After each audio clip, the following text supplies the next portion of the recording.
Good morning, superstars. Today I'm going to read to you one of my favorite books called Lilly's Purple Plastic Purse.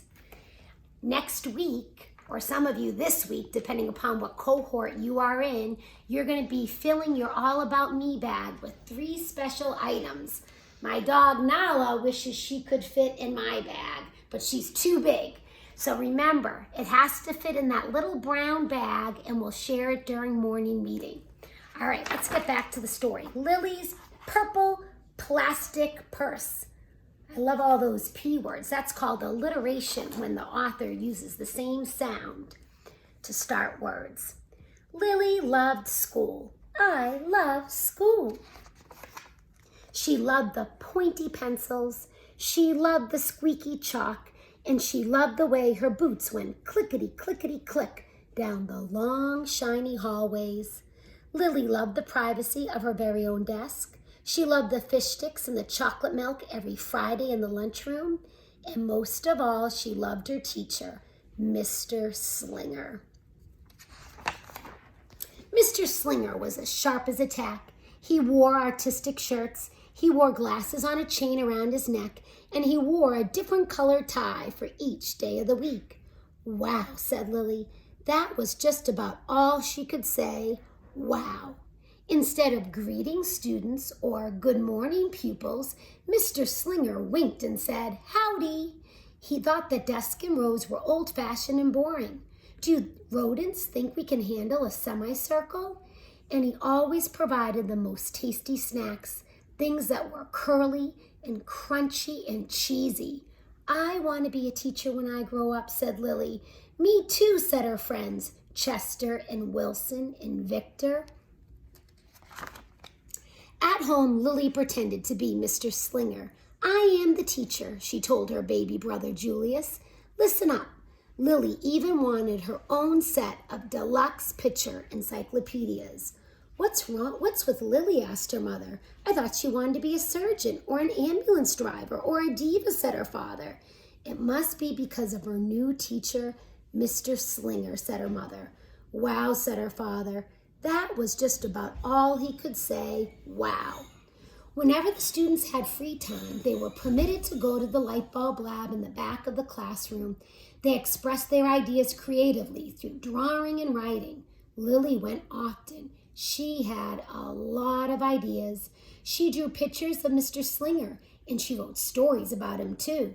During sharing time, Lilly showed her creations to the entire class. Wow, said Mr. Slinger. That was just about all he could say. Wow. So look at, she wrote, big, friendly, Mr. Nice Man Teacher, by me, Lilly. And then her story says, and at the very last second, Mr. Slinger saved the cold, starving elderly. When Mr. Slinger had bus duty, Lilly stood in line, even though she didn't ride the bus. Lilly raised her hand more than anyone else in class, even if she didn't know the answer. And she volunteered to stay after school to clap erasers. I want to be a teacher when I grow up, said Lilly. Excellent choice, said Mr. Slinger. One Monday morning, Lilly came to school especially happy. She had gone shopping with her Grammy over the weekend. Lilly had a new pair of movie star sunglasses, complete with glittery diamonds and a chain like Mr. Slinger's. She had 3 shiny quarters, and best of all, she had a brand new purple plastic purse that played a jaunty tune when it was open. So she has some really cool things to share. Lilly wanted to show everyone. Not now, said Mr. Slinger. Listen to our story. Lilly had a hard time listening. Lilly really wanted to show everyone. Not now, said Mr. Slinger. Let's be considerate of our classmates. Lilly had a hard time being considerate. Lilly really wanted to show everyone. Not now, said Mr. Slinger. Wait until recess or sharing time.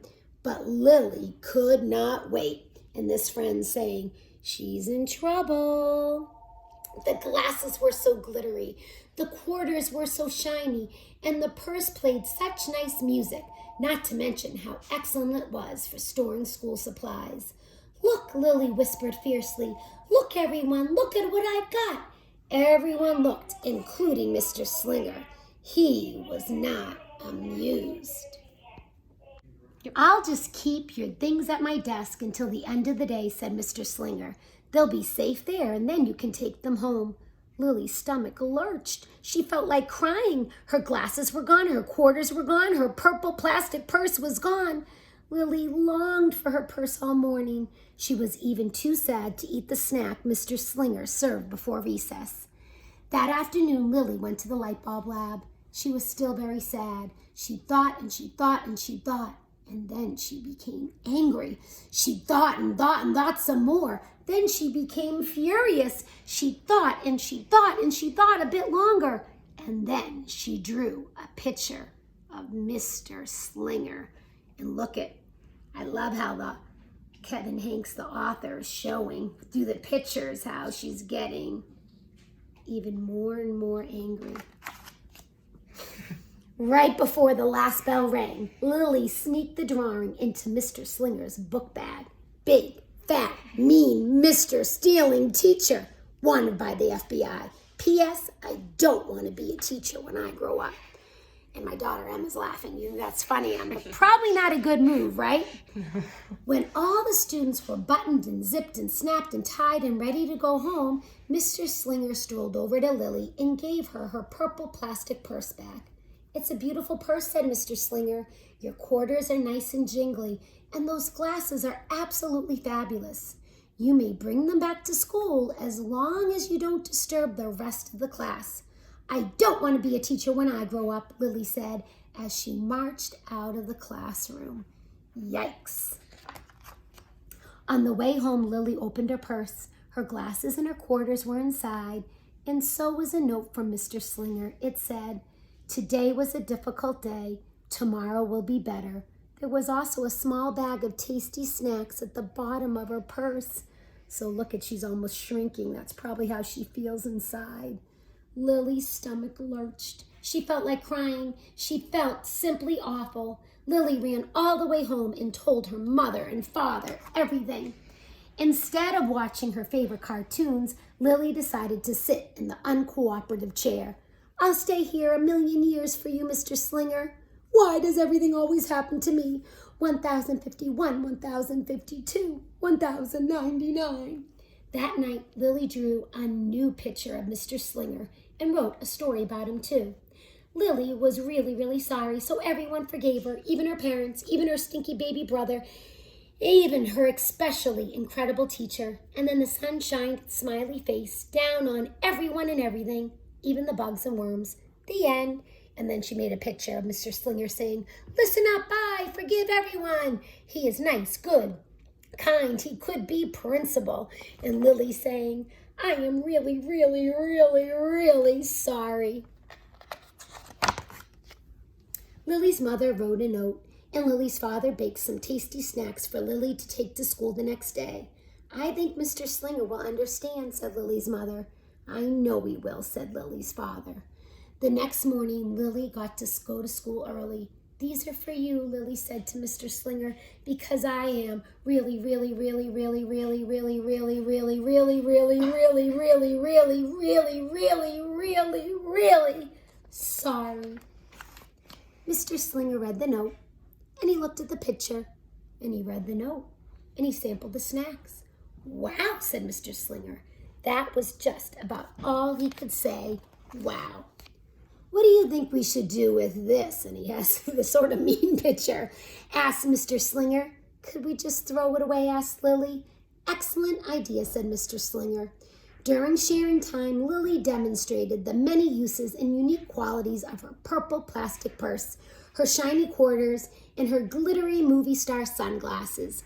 Then she did a little performance using them as props. "It's called interpretive dance," said Lily. Mr. Slinger joined in. "Wow," said the entire class. That was just about all they could say. Wow.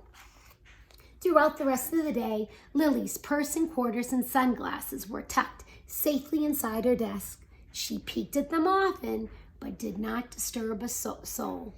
Right before the last bell rang, Mr. Slinger served Lily snacks to everyone's delight. "What do you want to be when you grow up?" asked her Mr. Slinger. "A teacher," everyone responded. Lily's response was the loudest. "Excellent choice," said Mr. Slinger. As the pupils filed out of the classroom, Lily held her purple plastic purse close to her heart. Mr. Slinger was right. It had been a better day. Lily ran and skipped and hopped and flew all the way home. She was so happy, and she really did want to be a teacher when she grew up. That is, when she didn't want to be a dancer or a surgeon or an ambulance driver or a diva or a pilot or a hairdresser or a scuba diver. So I hope you enjoyed this story. It's one of my favorites, and I can't wait to see what you bring in your All About Me bag. I'm going to thank my daughter Emma for filming. Emma, give a wave. All right, I'll see you later. Have a great day. Bye-bye.